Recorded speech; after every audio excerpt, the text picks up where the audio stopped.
him. Joel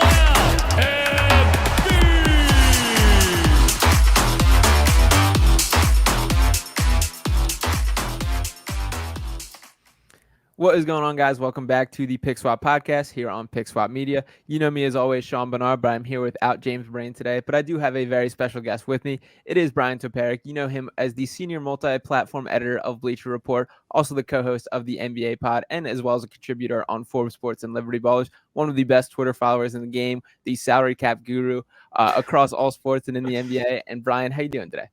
I'm doing well. Thanks for the intro, Sean, and thanks for having me. Yeah, absolutely. And it turned out we picked a pretty good day to record because we are now hitting the madness of the offseason. Reports starting to swirl, all the rumors, Bradley Beal to the Sixers. So I want to get into a little bit of everything today. Start things off with a little James Harden talk, the Sixers salary cap as a whole, Bradley Beal, and just where this team is. So to kick things off, I guess really the biggest question mark of this offseason is still James Harden. What is happening with him? We've heard the Houston whispers forever, even the Phoenix whispers a little bit. And I think, in my opinion, we're starting to see like what his actual market is, that there isn't as much of a demand as the perception in James Harden's mind was. So what is your feeling on how the outlook for James Harden is as of now? And what are your real expectations for what happens from here? Yeah, I think you're spot on. You know, it felt ever since these leaks came out, starting like Christmas or even before Christmas, you know, there is the question of like, how serious is this versus is this just James trying to like pressure the Sixers into giving him, you know, a full 4-year max deal. And for a while it was, you know, Houston is just as interested in James as James is in Houston. And it seemed like Houston was a real threat to pry him away. I think they still are, but as it gets closer, I agree with you. You're starting to get, it seems the interest is like more lukewarm from Houston's end than, you know, you would have thought a month or 2 months or 3 months ago. And, you know, Kelly Iko of The Athletic spoke with Michael Scotto of Hoops Hype recently and said, like, look, they're not going to offer a 4-year max. And, you know, I don't think the Sixers are either. Like, the Sixers have no reason to do it if no other team is doing it. I thought, you know, the real danger scenario for the Sixers was Houston offers a 4-year max. Philly can offer like slightly more, but really not meaningfully more because of the over 38 rule. So, you know, if the option was 4-year max or he walks, well, you know, the downside scenario of he walks is they still don't have cap space to replace him. So they'd have a $12.2 million non-taxpayer mid-level exception, but, you know, you're not getting Fred VanVleet with that. You're probably not getting Chris Paul if the Suns waive Chris Paul. Maybe you do with 12.2, but like, you know, that's the absolute best case scenario. Like you're maybe looking at like Trey Jones or something like that. You know, replacing James Harden, as much as, you know, he did not show up in those last couple games of the playoffs. Like he still averaged 20 points, 10 assists per game, led the league in assists. Like there's a reason Joel Embiid had the best season of his career was because of James Harden's playmaking. So, you know, I think there's a real case to bring him back. Just, you know, at the 4-year max, there's a new collective bargaining agreement going to effect July 1st. It's going to make it really, really hard to build around. Got probably more than 2 guys on max or near max salaries. And, you know, Tyrese Maxey is up for an extension but starting this year, but it would go into an effect in 24-25. So I think the best case scenario for the Sixers is bring Harden back at significantly less than the max. Now, what that number is, I don't know. You know, I think if you can get him back at around the same price that he signed last offseason, so like 30 to 35 million a year, that would be optimal. How realistic that is, you know, we'll see in a couple weeks. Yeah, and we're now a year and a half into the James Harden experience, and I'm still not fully sure how to put my finger on what to make of him as a player, as a personality, everything with it. The guys that are very pro James Harden and in favor, like I get it. He led the NBA in assists. He's still a very useful NBA player, and he still gave 2 of the best individual postseason games that we've seen in a Sixers uniform in really decades, like even greater than what we've seen from Joel and any of this. He did win this team 2 games, one of them without Joel Embiid even on the floor. But on the other side of things, the games that he doesn't have it is such a huge deal and very detrimental to the team. And it's very frustrating to me to watch like the bad James Harden nights are still him dribbling the ball for 15 seconds of the shot clock, throwing up a bad shot and going like 1 of 9 from 3. So there's the frustrations, there's the ups and downs, and I'm still not sure. And then from like the personality perspective, I think most of this just comes down to what does James Harden want at this stage in his career. And I think behind the scenes, like he obviously has a ton of relationships in Houston. Family matters to him. He's got a ton of stuff out there, business out there, all that. If he wants to go and hang out there the rest of his career, like I guess more power to him. But if he wants to continue competing for a championship, and the vision that was sold about James Harden from when he first demanded out of Houston was that's what he wanted, was to contend for a title. That's why he forced his way to Brooklyn. That's how he ended up in Philly. You're not going to get another opportunity anywhere in the NBA where you have as vital of a role on a contending team than right here in Philadelphia. So if that's truly his desire, like he should want to stay. And from the money perspective, like I think in both ways, like in theory, James Harden just had more money coming than was the case. I think when he took that pay cut from the Sixers last year, he was expecting to be repaid for it. Now, granted, if the Sixers had won a championship, we might all be talking about this very differently, or if they had made it past the second round even. And then from the Houston perspective, I'm sure there was plenty of talks of like, we'd love to have you back. Like, this is your home, all that. But when it comes down to it, and this is where the disconnect has always been for me, I do believe like there's value to bringing in veteran leaders and having that with a young team. And that Houston team has been a mess specifically this season. They need some of that stability. James Harden is not the guy that you want doing that. Like, from the off-court stuff, we know what he likes to do. And on-court, like, he's a guy who needs the ball. The only time that he's locked in on a basketball court is when he has the ball in his hands. And when you have the Jalen Greens, the Alperen Şengün's, the Jabari Smith, there's other guys that need touches out there. And, like, to take the ball out of their hands the way that Harden will command, to me, would be skipping steps in their rebuild and really a mistake from their growth standpoint. So do you see any sort of, like, a fit in Houston, or do you think this has been more of, like, a leverage play all along? I think Houston is like sick of rebuilding and they want to expedite getting back to some semblance of relevance. They've won 59 games of the last 3 years combined. So I understand it from that perspective, but I agree with you. It's not a great long-term fit.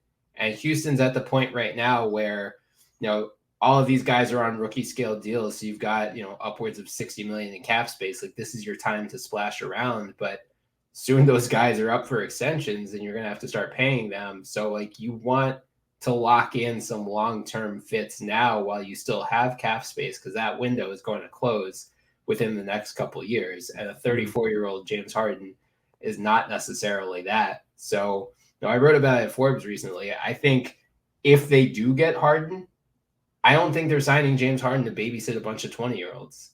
I think they're going to try to get a second star, whoever that may be, whether it's, someone from Toronto, like maybe they try to get Pascal Siakam, maybe they could try to get Karl Anthony Towns from the Timberwolves. I don't know exactly who it would be, but I think they would be following or trying to follow the blueprint that the Los Angeles Lakers did back in 2018, where, sign LeBron James, trade some or a bunch of the kids for a second star. And then you've got Harden, the second star, and whichever, whoever of Jalen Green, the number 4 pick, Jabari Smith, Şengün, Tari Eason. Like, I don't think you're going to have to trade all of those guys. So whoever's left, that's making up the rest of your supporting cast. Problem is, James Harden is not LeBron James. And whoever they get as the second star is probably not going to be as good as Anthony Davis. So I don't think that plan's going to work. Yeah. The if you build it, they will come technique did kind of work in Los Angeles. They have a championship to show, but that is LeBron James, and James Harden is not quite the same field of dreams, I feel. So there is a little bit of a battle there. And then from the Sixers perspective here, you kind of touched on it on your first answer. If Harden walks, they don't have this massive amount of money that they can throw at other people. They're already in cap troubles, and you said $12.2 million that they have at the MLE. Talk to me a little bit more about that and the cap outlook for the Sixers if Harden does walk. Yeah, I mean, I think the best case scenario if Harden walks is you try to get a trade exception from Houston. Mm-hmm. Now, Houston doesn't have to agree. You turn it, instead of just a free agent signing, make it a sign and trade. You get this big trade exception back. You can accept someone into it for a year. Houston has cap space. They don't have to say yes to it. So the Sixers would, probably have to send at least a second round pick or two, or some cash, or some combination of that to incentivize them to do so. That's what happened. Boston did this with Charlotte with Gordon Hayward a couple of years ago at this point, where they sent 2 second-round picks and they get this giant trade exception. So I think, that's the pathway to a Fred VanVleet, for instance. like, or, other than trading Tobias as the outgoing salary, like if you want to be able to get someone to replace Harden, that's the easiest way to do so. But yeah, otherwise, I mean, they're at 121.4 million right now with 8 guys under contract. The cap's currently projected to be 134 million. So like just fill out the rest of the roster with minimum contract guys and you're already either at or over the cap. Like to create any cap space whatsoever, they have to let all of their other free agents walk. So that's Paul Reed, Jalen McDaniels, George Niang, Shake Milton, and probably either have to salary dump Tobias Harris somewhere, which, I don't think that's a good use of resources on multiple fronts, or trade him for a guy making less money. And, you still clear out not a meaningful amount of cap space once you factor in the free agents. So I think regardless of what happens with Harden this offseason, they're going to operate as an over the cap team. I think if Harden walks, you don't have to worry about aprons as much then because they're going to be far enough below those lines that it shouldn't matter.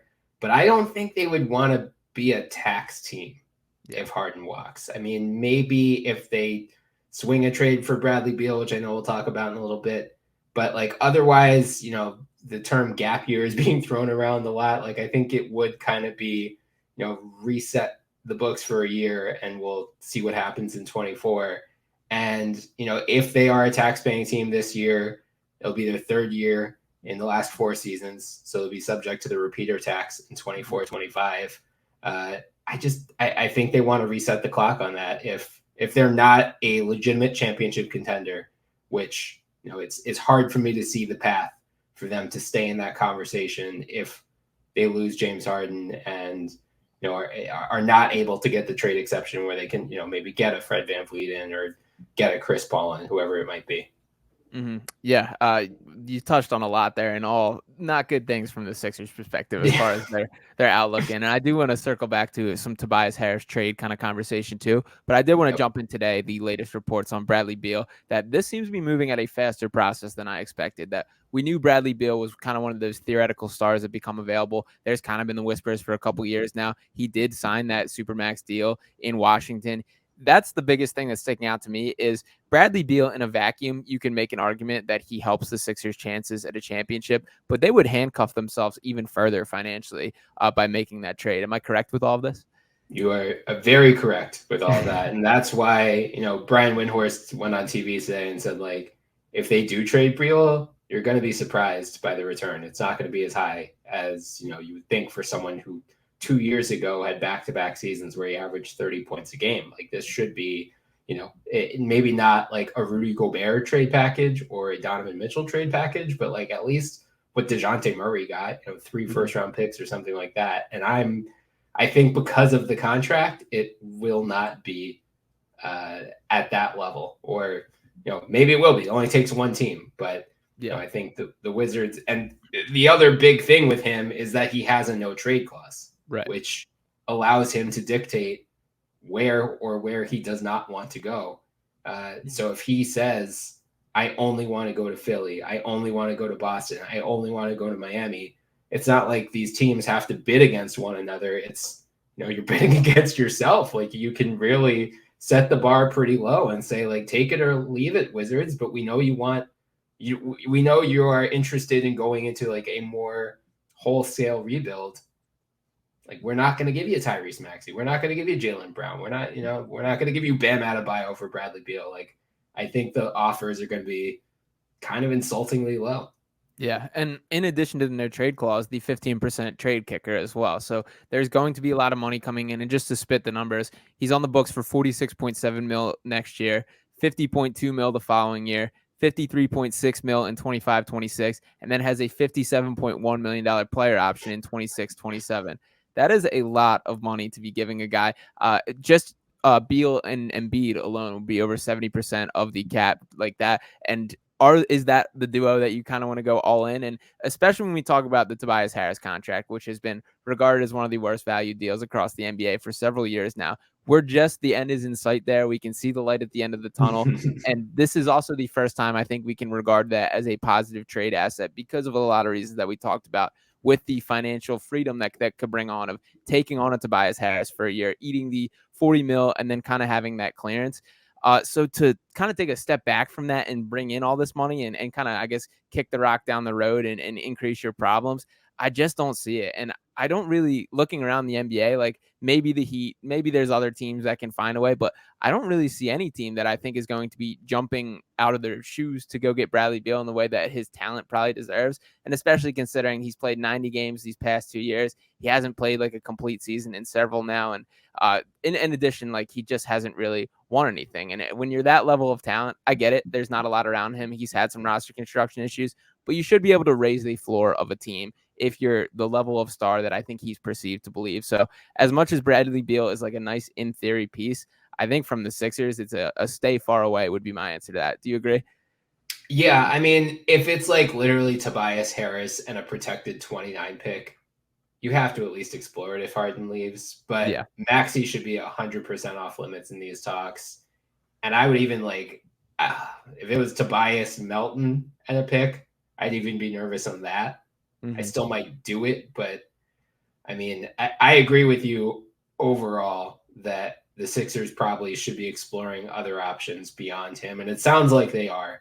I know Kyle Neubeck of Philly Voice reported that today, John Clark of NBC Sports Philly, and I've heard something similar that they're just, not all that interested. It's not something they're presently exploring. Like, I think ultimately the Sixers' priority is to bring James Harden back. And I think if you can get James Harden back again at 30 or 35 mil instead of Bradley Beal at 50, that's only going to help you down the road. Yeah. Maybe they revisit it if Harden leaves, but it also wouldn't shock me if the Wizards want to get this done before the draft in case they can get a pick this year. So I think timing is also going to be an obstacle for it. If the Sixers were legitimately interested in this, if the Wizards are looking to get this done by next Thursday and the Sixers are saying like, well, no, let's wait till July 1st, one of them would have to give. And I guess the clearest asset, and Bradley Beal, of course, is a Drew Hanlon guy, a friend of Joel Embiid. So there is some connections. It wouldn't surprise me if Joel was a little bit in Beal's corner. I know there were reports of when the Harden deal went down that Joel was pushing for Beal then. That timeline would certainly make more sense as far as if he were to come to Philadelphia then we're probably having a different conversation. But as things currently stand, there is just more money on the table in his pockets and all of that. The real clarity and only outlet, I guess, the Sixers have to clearing the space is Tobias Harris. And it is interesting how, like, we've seen the bad contract, all the talks, all the hate for the money. But, like, as much as it is getting that off the books, Tobias is still a big part of the Sixers team. Like, he's not a guy that they can just give up for nothing. He logs a lot of minutes. He still fills up the stat sheets more than people like to acknowledge. What do you think the route is for what to do with Tobias? Yeah, I wrote about him at Liberty Ballers last week because I actually think finally he might have some positive trade value this offseason. Yeah. Again, the new CBA goes into effect July 1st. It has some really harsh penalties for the league's highest spending teams. So I think there are going to be a lot of teams in the next couple weeks trying to get off of some long-term money. And Tobias Harris is the second biggest expiring contract, or the second biggest one who's guaranteed to expire in 2024. Klay Thompson is the first. And I don't think the Warriors are in a rush to break up the Splash Brothers. So Tobias Harris is effectively the biggest expiring contract who's realistically available this offseason. And, I don't know if it's like, I don't think the Warriors are giving up like Andrew Wiggins straight up for Tobias Harris. Jordan Poole, I know his name has been out there as a possible guy that they're looking to just get off of to, free up more money for Klay and Draymond down the road. I don't know if Jordan Poole is the right fit necessarily in Philly, but that is like the type of thing that I would be pursuing. Atlanta is a team that I've really been keeping an eye on because they just have a ton of money on their books already. They have DeJounte Murray, Onyeka Okongwu, and Sadiq Bey are all up for extensions this year, which would kick in 24. Something has to give there. So, maybe this is finally the summer John Collins gets traded. You have Bogdan Bogdanovic there as well, who would be an interesting fit. Clint Capella, not a good fit in Philly, but another name to keep an eye on, just who might get moved this offseason. So I would definitely be exploring Tobias trades. I think you can go a couple ways with it, and it depends on what whether Harden returns. Like, if Harden does return, when Tobias comes off the books, you're not going to have cap space to replace him. So you could be looking at this as, this is our opportunity to break him up into longer term money. So we have rotation players under contract moving forward beyond 24, because otherwise our options are re-sign him or lose him for nothing effectively. If Harden leaves, then I wrote there's like a long shot path to get a max cap slot in 2024. If you let him expire, hold off on a maxi extension until next summer. I don't think that's particularly realistic. So again, you could be looking at this as, Harden's gone, Tobias comes off the books next summer, but Maxey's new deal kicks in. So again, like we might not have 39 million in cap space all of a sudden next summer once he's off the books. This again could be your way to, let's turn him from a 1-year deal into like someone on a 3-year deal, or break him up into multiple smaller contracts. I think would be another option. That's going to increase their trade flexibility moving forward. So, Dallas, I know, is a popular team that's been thrown out there with like the Tim Hardaway Jr., Davis Bertans, and the number 10 pick for Tobias. Like, I don't know if that's realistic or not, but that's certainly among the types of things I'd be exploring. Yeah, Buddy Hield from the Pacers is another one that I've seen a lot of and personally am a fan of. You kind of mentioned it there, and that's where the the gap year phrase comes in, is that mindset of just eating the last year of Tobias, pushing off that Tyrese Maxey extension, and trying to search for, I guess, like a better option out there, because there's truly not that much on the market this year, available options. James Harden is probably the premier free agent. Maybe Kyrie Irving, you can make an argument for as well, but like there's not a better option out there. So do you think that's too big of a risk to take? And I also want to mention, like, I don't think it's realistic just from the fact of there's too much at stake as far as keeping Joel Embiid happy, Daryl Morey's job being on the line. All these things point me towards the decision of the Sixers going for it once again and finding a way to retool and be a contender. But if the mindset was to take that gap year, what do you think is the biggest risk there? Is it just all this unhappiness, or is there just nobody being there at the end of the tunnel? I mean, definitely nobody being there, because then, Embiid probably looks at you next summer as like, what the hell was this last year for? Yeah. The other one is Tyrese Maxey. You realistically would have to hold off on an extension for him until he becomes a restricted free agent, and then, make your big move. He's got a small cap hold. I think it's like 13 million, when, he's probably going to be making 30, 35, if not more, on his new deal. So it's like the way they basically did this in 2019 as well. They used Tobias' small cap hold to, basically like create cap space when they otherwise wouldn't have it. But I mean, if you let Tyrese Maxey become a restricted free agent and, something goes wrong this season, he butts heads with Nick Nurse, he butts heads with Embiid, he's just not happy in the role that he's in. Maybe he signs an offer sheet with another team, and sure, the Sixers could match it, but other teams can only offer him 4 years. The Sixers can offer 5. Like, you don't want to risk Tyrese Maxey becoming a free agent, an unrestricted free agent, much further down the line, but sooner than he otherwise would if you just give him an extension this summer. So, I think the only realistic way to do it is, if you're going to have extension negotiations with him this summer, regardless, like whether you want to sign him or whether you want to hold off until 24, if you can get him on board with it, and you got, basically you guys come up with a number right now that, all right, we're going to give you this to you next summer, regardless of what happens over the next 12 months. Like, this is the number. You just got to wait a year. I know some teams, like the Spurs, try to do this with Kawhi. I think the Pistons did with the Andre Drummond back in the day. Like, teams have done this type of thing before, but it's risky. And you have to remember who Tyrese Maxey's agent is. It's Rich Paul. And, given the Sixers' history with Rich Paul in recent years with this front office, I think you just need to tread very, very lightly. So I'm guessing Maxey, they just sign him to the extension this summer and figure out 24 in 24. And it is a relationship industry. And you brought it up with Rich Paul there. There was obviously the severed ties with Ben Simmons thing. And the same point applies to the Rockets conversation with James Harden. Yeah. If they're looking for that trade exception, sure, it's been a little bit of time now, but Daryl Morey did not leave on the nicest terms, or at least join the Sixers organization on the nicest terms. So I don't know if we're necessarily going to get the benefit of the doubt from their perspective there as well. So it's not the best spot. And we talked a little bit. We haven't really dove into Tyrese Maxey yet. So I guess he's kind of like the beacon of hope for this franchise, that he's that one piece that still has the upside, is still getting better, has taken massive leaps each season. How good do you think Tyrese Maxey can be on the floor? And like, do you think he could potentially rise to that true co-star to Joel Embiid if the cards fall right? Yeah, I think if the cards fall right, for sure. I think he has all-star upside. I don't know if he has like MVP caliber upside, but I think he could be one of the best young guards in the NBA.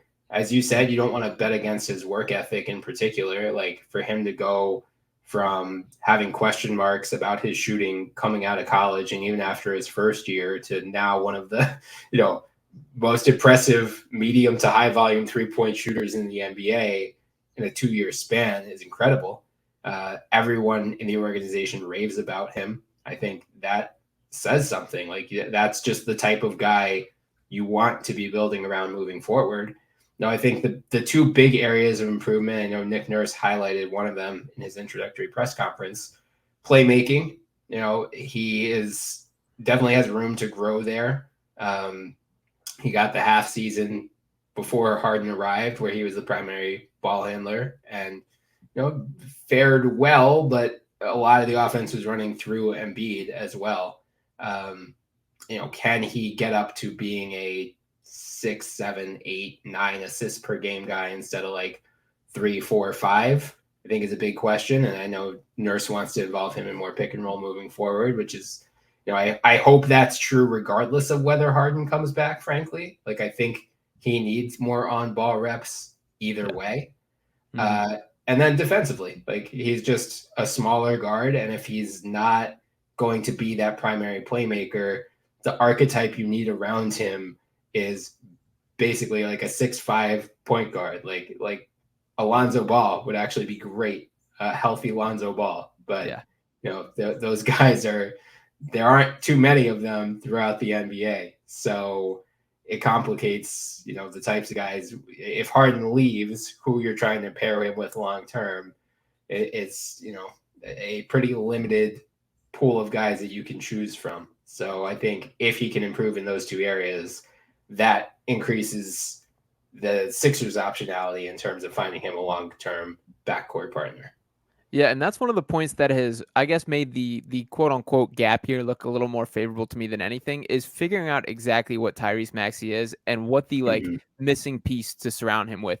Is he a guy who can take those steps as a playmaker? Is the best outlook to add a wing to connect the Maxey, Embiid, and this third piece? Or is he just simply a scorer? Is he going to be a microwave scorer for the rest of his career? And honestly, that is just fine with me if that is the case. But that does mean that you need maybe a Chris Paul type to pair with him, or a true point guard that can run an offense. And I'm not betting against his work ethic the way he's improved. He also hasn't really had a true opportunity to serve as that lead guard, even dating back to the Kentucky days. That just wasn't really his role either. And with James Harden here, those were clearly responsibilities thrown on him. I think he fared okay with it when he did have the opportunity during the Ben Simmons holdout year. That also was like a much different Tyrese Maxey at that point in time. He's very much farther in his progression at this stage in his career than he was at that point.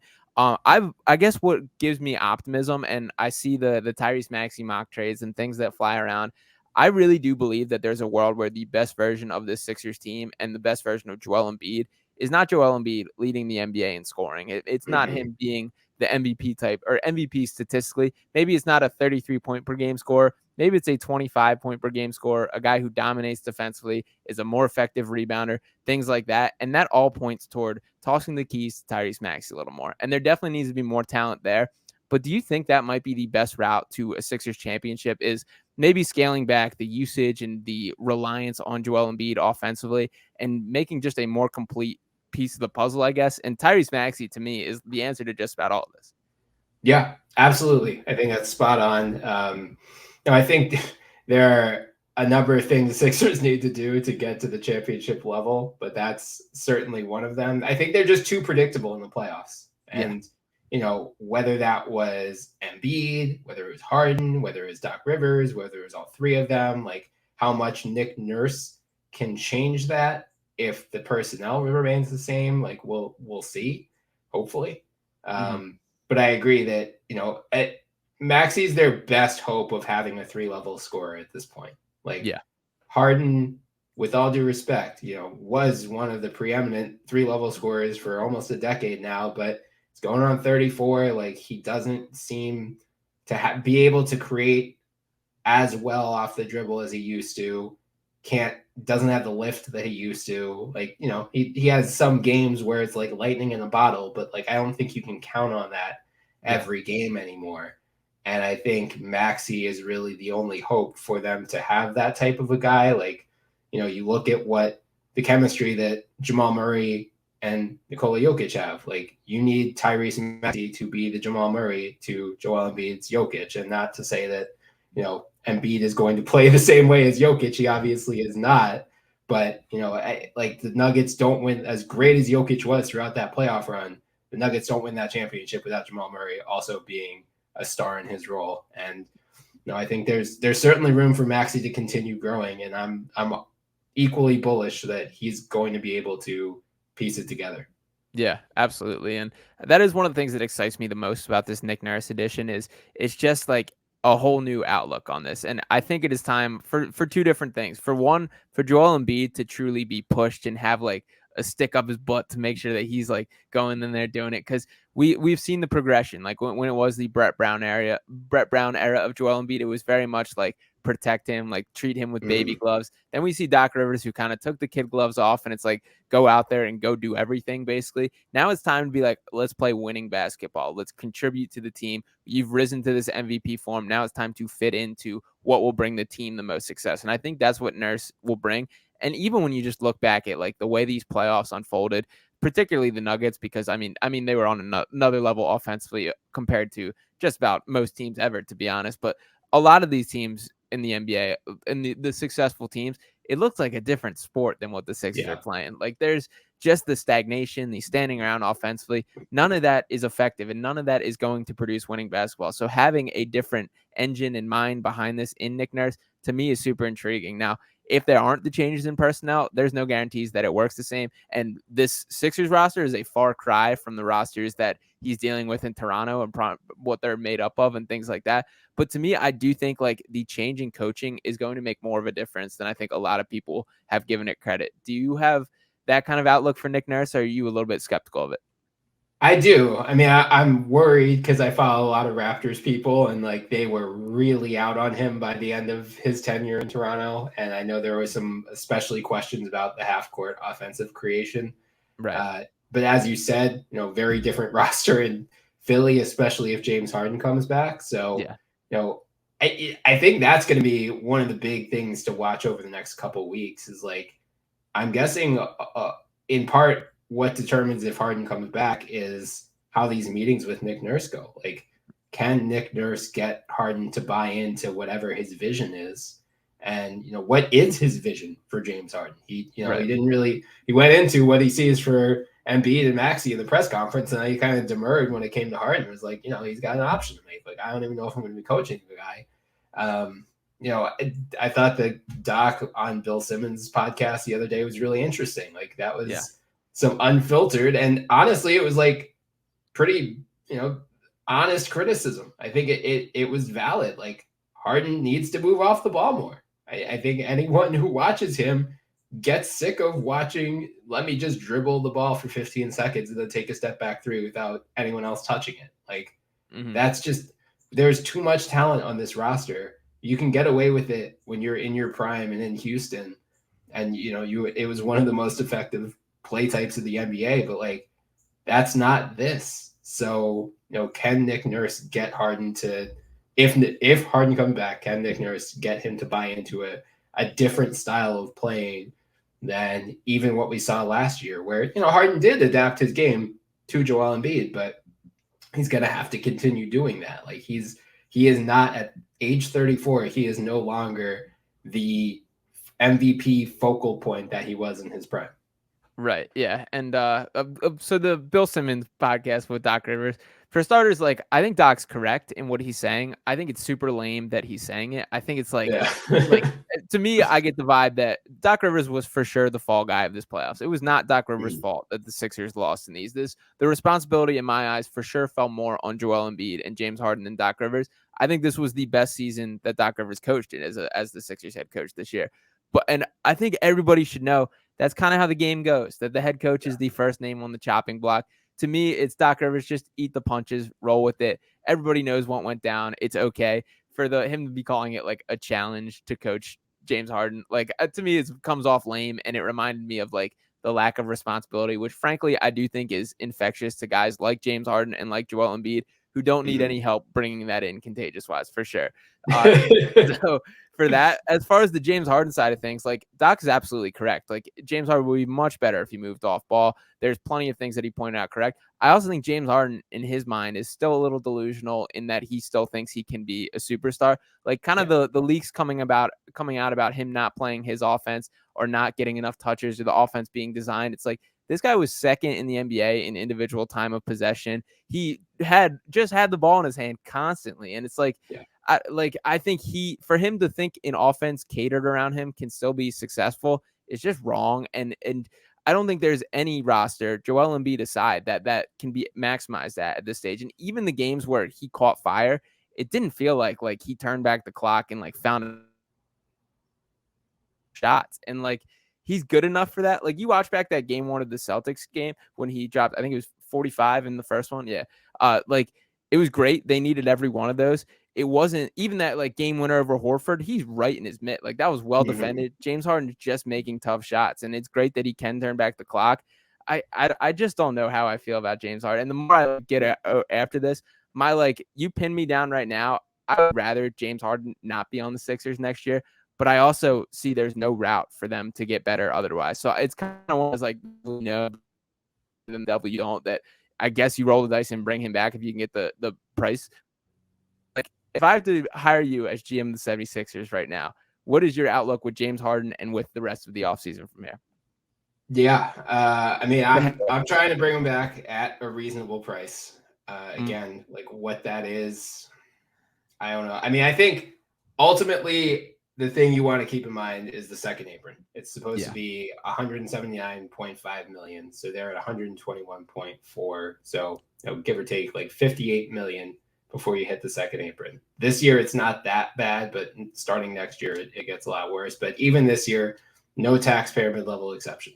So, if they go over that line, basically the plan is run back the team that just got knocked out in the second round and pray you get, a veteran minimum signing or two that makes a difference. But otherwise, it's the same exact core with a different coach. And maybe you're, that optimistic that a different coach makes a difference. Maybe not. If you can stay under that line and you can add someone at 5 million, cool. You're not getting like a Bruce Brown with that amount of money, but they got George Yang for that price 2 summers ago, or even less than that price. So if you get someone in that range, or like Daniel House last summer, they got for only 4 million, like, just adding another playoff caliber rotation player would be ideal. So if you can figure out a way to stay under that line, that's optimal. So, all of these moves are connected. Like, if you can save more money with Harden than you think, you can splurge a little more on Paul Reed or splurge a little more on Jalen McDaniels. I think, non-Harden free agents, Paul Reed's my number one priority to bring back. He's restricted. So, I think you make him an offer. I think I wrote about all these guys at Forbes earlier this week. So I think like 7 to 8 million a year is fair value for a backup center. That's what Isaiah Hartenstein got from the Knicks last offseason. If Reed wants more than that, I say, go test the market, see if you can get more, bring us the offer sheet, and we'll decide whether to match it or not. But I think, in general, we see this a lot with restricted free agents. Like, teams just don't, they don't even want to mess around because they're like, all right, the other team's going to match. So we're not even going to, we're not going to hoard cap space for a week before we can even give the offer sheet. And then, give it and have it matched, and then now we're left empty-handed because there are no other free agents left. So I think they'll get him back. Jalen McDaniels is interesting because, didn't really find his groove after the midseason trade, but Morey said, like, at the time of the trade said, we think this guy is a hidden gem. He's got starter potential. And if they are going to move on from Tobias either this offseason or let him expire after next year, like, they are going to need, they have a 38-year-old PJ Tucker is their only forward left on the roster other than like Furkan Korkmaz. So like they need to get more forwards. They just need to re-sign him, I think. Again, I don't know what he's looking at in terms of, I don't think a team is going to go like full $12.2 million non-taxpayer mid-level. So if you can get him back at $7 or $8 million a year for, I would say ideally like 3 years, just to give yourselves a little bit more certainty long-term. And maybe he ends up being a trade chip down the line. And hell, if he's, if he develops into a starter and you've got him at less than 8 figures a year, that's optimal. Yeah. George Niang, I think if you can bring him back, great. You've got early bird rights on him, so they can offer him, more money than he's going to get from it. Like, they can offer him at least 8 figures, and that should be plenty to bring him back. Shake Milton, I think, is probably the biggest flight risk of the 4. Maybe not if Harden leaves; they'll just want another guard. But I think if Harden's back, you've got Maxey, Harden, D'Anthony Melton. I think you need to see what you have in Jaden Springer this year. So, you've got 4 guards. Like, if Shake wants to come back on a minimum, that's cool. But, I'm probably not giving him much, if anything, more than that. And then I'm exploring Tobias trades. Whether it's the Hield thing, Dallas. Like, I don't know where he's going. But if I'm the GM, Tobias has played his last game as a Sixer, and it's just trying to figure out what's the best use of that contract this offseason. Yeah, I think you nailed just about all of that. The Paul Reed for me, that to me is for sure top of the priority list too. And it's funny. I mean, the Sixers have been through the mud with the backup center position, and to see Paul Reed be the guy has been cool. Watching him put the pieces together throughout his time here has been very cool. And he's such a Nick Nurse guy. Like, I really think Nick Nurse can juice way more out of him than we've seen under Doc Rivers or in his career so far. And Jalen McDaniels, I feel a similar way about that. He's a guy that Nurse can do more with, whether it's wrecking havoc, using his length, getting out on the fast break. I honestly think that it helps the Sixers a little bit, how much McDaniels didn't play, especially in those playoffs. Like, the mindset of going out and getting him was really for that Boston series. I thought he was going to be the guy to step up and at least try and guard a Jason Tatum or Jaylen Brown. That didn't really prove to be the case, and I get it. Like, he didn't wow me out there when McDaniels did play. He didn't look particularly great, but I still think there's something there in him that I would like to see exactly what he is a little more. And like I said, I think Nurse can get more out of him. So yeah, those are my 2 essentials. I'm also a little disappointed in the Shake Milton. It's been a up and down trajectory for Shake Milton, but he looked really good last year, particularly when he got in the starting lineup, when there was that stretch without any guards on the Sixers roster.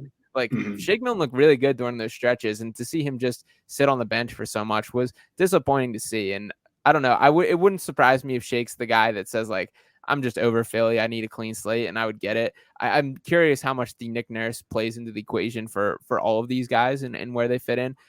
As much as, like, I mean, it was absolutely the right decision to fire Doc Rivers and have a change of scenery, and I think this is huge for everything going forward. So yeah, I guess right now we kind of have to wait and see things play out, and it feels like we're at hostage until the James Harden decision is made for the rest of this. So I know June 29th is the deadline for the player option. Pretty much regardless, he's going to be declining that and opting out. Do you have any feel of when you think we'll start to hear some noise about when James Harden has come to a decision, or we're just kind of at the mercy of him?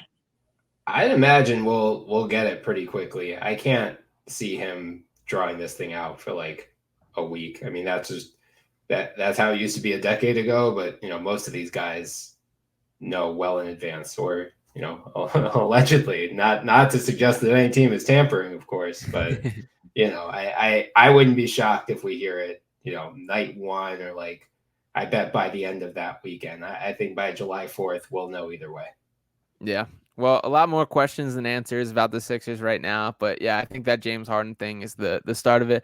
Bryan, I appreciate you coming on and talking with me today. What else you got going on? What's coming up? I know you have got all those player breakdowns and everything out on Forbes Liberty Ballers already. What else is coming out new for you? Yeah, trying to think. So I've got something on Maxey's extension, something like where the Sixers should draw the line with Harden. Well, both of those will be out at Forbes within the next week or two. I've got something at Liberty Ballers on Melton because he is also eligible for an extension this summer, as if they didn't have enough to tackle. So I wrote about how the new CBA is going to affect him. It actually could help them get him signed to an extension this offseason. All right, well, that's good news. So thank you once again for popping on. Thank you to everybody who listened. Make sure to drop a like on this video, subscribe to the channel. Once again, appreciate you guys, and we will talk soon.